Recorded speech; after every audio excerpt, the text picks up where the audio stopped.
भाई तो क्या हाल चाल है आप लोगों के। इक्वी पोटेंशियल सरफेस इलेक्ट्रोस्टैट्स में एक बहुत इंपॉर्टेंट सा टॉपिक हो जाता है इलेक्ट्रिक पोटेंशियल और कैपेसिटेंस का। अब इसी सेशन में हम इक्वी पोटेंशियल सरफेस को पूरा इन डेप्थ समझेंगे, सारी प्रॉपर्टी सब कुछ with in the next 10 minutes. मजेदार सेशन होने वाला है, सवाल भी है, तो प्लीज एंड तक जरूर देखिएगा।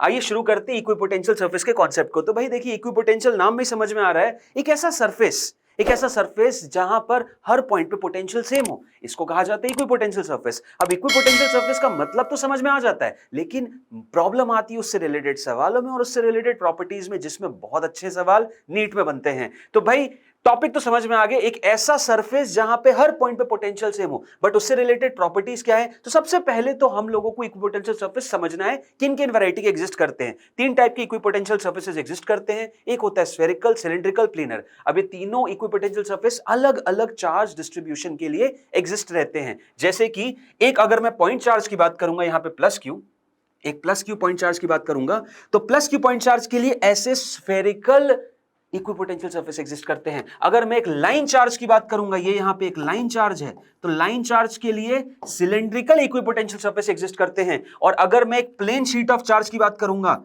तो उसके लिए आपका हमेशा पैरेलल इक्विपोटेंशियल सर्फेसेस एग्जिस्ट करते हैं, यानी शीट बेसिस पे प्लेनर इक्विपोटेंशियल सर्फेस रहते हैं। अब पॉइंट ये है कि सर आपने ये डिफाइन कैसे किया, आपको कैसे पता कि एक पॉइंट चार्ज के लिए स्फेरिकल रहेंगे, एक लाइन चार्ज के लिए सिलिंड्रिकल, और एक शीट ऑफ चार्ज के लिए आपके प्लेनर इक्विपोटेंशियल सरफेस रहेंगे। सिंपल सा कॉन्सेप्ट है, वो इसकी प्रॉपर्टीज में छुपा हुआ है, कैसे इक्विपोटेंशियल सरफेस बनाते हैं। तो आइए प्रॉपर्टीज देखते हैं। सबसे पहले तो पहली प्रॉपर्टी बोलती है difference in potential difference between any two point और इक्विपोटेंशियल सरफेस इज जीरो। ठीक है, तो समझ में आ गया सर, दोनों पॉइंट का पोटेंशियल सेम रहता है। Work done to take a charge from one point to another is zero. Obvious सी बात है यार, वर्क डन क्या होता है, वर्क डन होता है क्यू इंटू डेल्टा वी। ठीक है, वर्क डन होता है क्यू इंटू डेल्टा वी। अब आप चार्ज को एक पॉइंट से दूसरे पॉइंट पे ले जा रहे हो, और वो दोनों पॉइंट इक्वल पोटेंशियल सरफेस पे लाई कर रहा है, तो दोनों के पॉइंट का पोटेंशियल सेम हो जाएगा, तो डेल्टा वी जीरो हो जाएगा, तो यानी वर्क डन भी जीरो आ जाएगा। तो आई होप समझ में आया। थर्ड पॉइंट है electric field lines will be perpendicular to the equipotential surface. ये है सबसे इंपॉर्टेंट पॉइंट। इलेक्ट्रिक फील्ड जो होती है, आप सबको पता होगा, इलेक्ट्रिक फील्ड जो होती है वो माइनस ऑफ ग्रेड वी से निकलती है। ठीक है, या फिर सिंपल तरीके से मैं बात करूं तो electric field minus of d v by d r होती है। अब पॉइंट ये है कि अगर आपका पोटेंशियल चेंज ही नहीं हो रहा है, तो इलेक्ट्रिक फील्ड कहां से होगी, यानी इलेक्ट्रिक फील्ड जीरो होती है हर एक इक्विपोटेंशियल सरफेस पे। और अगर इलेक्ट्रिक फील्ड को एग्जिस्ट करना भी है, तो बस वो एक ही डायरेक्शन में एग्जिस्ट कर सकती है, जो है perpendicular to the plane, perpendicular to the electric field lines. वहीं पे इक्विपोटेंशियल सरफेस एग्जिस्ट कर सकता है। मतलब कि इलेक्ट्रिक फील्ड और इक्विपोटेंशियल सरफेस के बीच में हमेशा 90 डिग्री का एंगल होना चाहिए, और यही कॉन्सेप्ट है यहां पर इक्विपोटेंशियल सरफेस बनाने का। देखिए, पॉइंट चार्ज की वजह से इलेक्ट्रिक फील्ड लाइन ऐसे जाती है, और आप देखेंगे ये जो इक्विपोटेंशियल सरफेसेस है ये परपेंडिकुलर है, ये परपेंडिकुलर है। आई होप आप लोगों को समझ में आ रहा है, ये सारे सरफेसेस क्या हैं, ये परपेंडिकुलर है। ओके, यहां पे भी देखेंगे तो यहां पे इलेक्ट्रिक फील्ड लाइन ऐसे रेडियली आउटवर्ड जाती हैं, और ये सिलिंड्रिकल सरफेस जो है ये इसी हिसाब से बना है कि इसके परपेंडिकुलर रहे हर पॉइंट पे। यहां पे देखेंगे आप, इलेक्ट्रिक फील्ड लाइन ऐसे बाहर की तरफ निकलती हैं, सिग्मा बाय 2 एप्सिलॉन नॉट होता है, और यहां पे आप देखोगे इक्विपोटेंशियल सरफेस इसके परपेंडिकुलर है।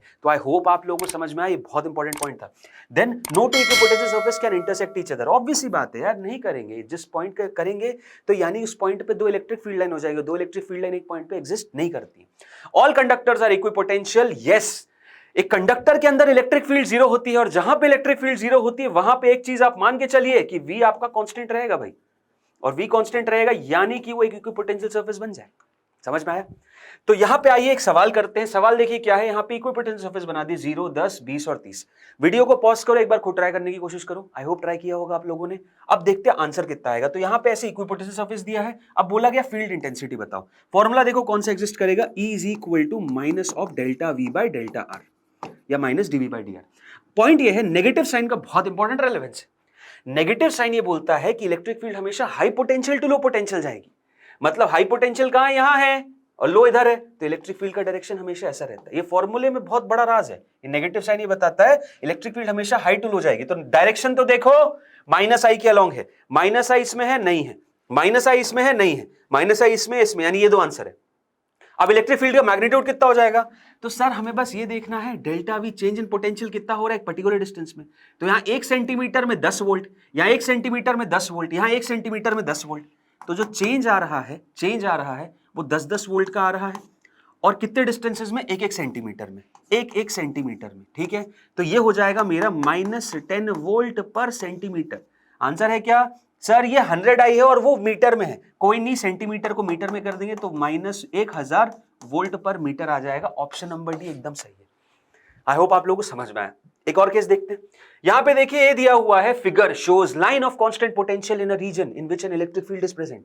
आपको ये बताना है electric field A B C में मैग्नीट्यूड ऑफ इलेक्ट्रिक फील्ड कहां सबसे ज्यादा है।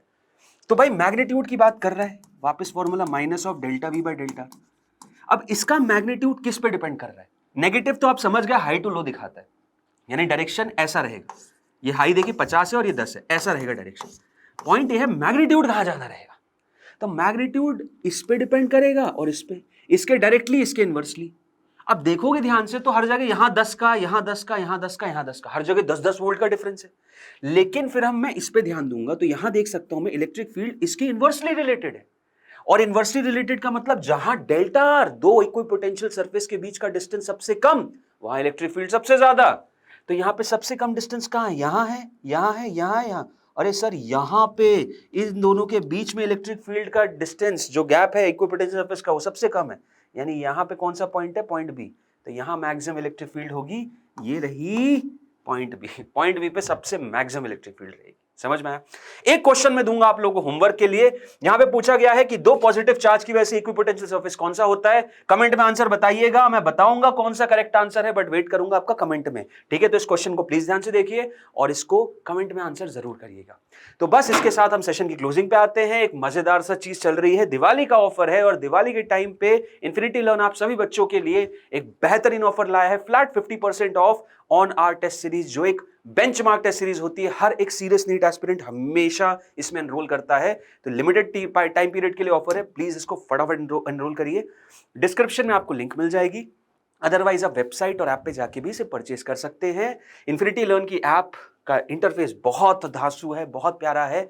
हर एक सीरियस एस्पिरेंट के पास, अगर वो डिजिटली पढ़ रहा है, उसके पास इन्फिनिटी लर्न की ऐप होनी चाहिए। आप डाउनलोड कर सकते हैं इसको स्कैन करके। ठीक है, तो इसी के साथ वीडियो के अंत पे हम आते हैं। अगर आप लोगों को वीडियो अच्छा लगा, इंफॉर्मेटिव लगा, जरूर लाइक करिएगा। इससे हमें मोटिवेशन मिलता है कि हम और ऐसे वीडियोस आप लोगों के लिए बनाएं। बाकी मिलेंगे अगले वीडियो में, तब तक के लिए थैंक यू, बाय बाय और take care all of you.